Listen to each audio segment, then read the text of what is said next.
Smoke பண்ணுறீங்களா பண்ணுங்கள், drink பண்ணுறீங்களா பண்ணுங்கள். ஆனால் இது எதுவுமே உங்களை வந்து ஒரு பாதிக்கக்கூடிய மாதிரியான ஒரு சுச்சுவேஷன் வந்துன்னா அதை விட்டுருங்க. இல்லை கட்டுப்படுத்தி கொள்ளுங்கள். சாப்பிட்றீங்களா, இஷ்டத்துக்கு சாப்பிட்றீங்களா சாப்பிடுங்க. அது உங்கள் உடலில் வந்து வெயிட்டு கூடுதுன்னாக்கா குறைச்சிருங்க, குறையுதுன்னாக்கா சாப்பாட்டை கூட்டிக்கங்க. இவ்வளோ தான் சார், வேறு ஒன்றும் கிடையாது சார். காலையில் எழுந்திருக்கிறேன் சார், நான் 12 மணி 2 மணிக்கு வந்து படுத்தா கூட நான் 4 மணி 4:30 மணிக்கு எந்திரிக்கிறேன். விடிய காலத்தால வீட்டை சுற்றி எல்லாத்தையும் க்ளீன் பண்ணுறேன். எனக்கு 2 பெட்ஸ் இருக்குது. அவங்களெல்லாம் வந்து சுத்தமாக அவங்களுடைய இடத்தெல்லாம் க்ளீன் பண்ணி அவங்களுக்கு சாப்பாடு எல்லாம் வச்சுட்டு அவர்களோடு விளையாடி விட்டு அதுக்கப்புறமா காலையில் அப்படியே சுற்றி நடந்துக்கிட்டு இருப்பேன். வேறு ஒன்றும் கிடையாது சார். நான் ஒரு காலத்தில் வந்து நல்ல வெயிட்ஸ் எல்லாம் பண்ணிக்கிட்டு இருந்தேன். Okay sir. இப்போ அதெல்லாம் கிடையாது. Right, okay.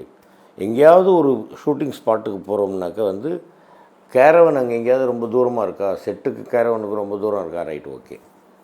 அப்போ ஓகே. இங்கேருந்து அங்கே நடக்கிறது செட்டுக்கு, சார் நீங்கள் கொஞ்சம் ரெஸ்ட் எடுக்கலாம் சார், ரைட். இங்கேருந்து அங்கே நடக்கிறது, சார் காரில் வாங்க சார், விட்டுரு வேணாம்ப்பா நடப்போம்ப்பா அப்படின்னு இப்படி வாக்கிங் முடிச்சிடுறது. இவ்வளோ தான் சார் ஆரோக்கியம், வேறு ஒன்றும் கிடையாது.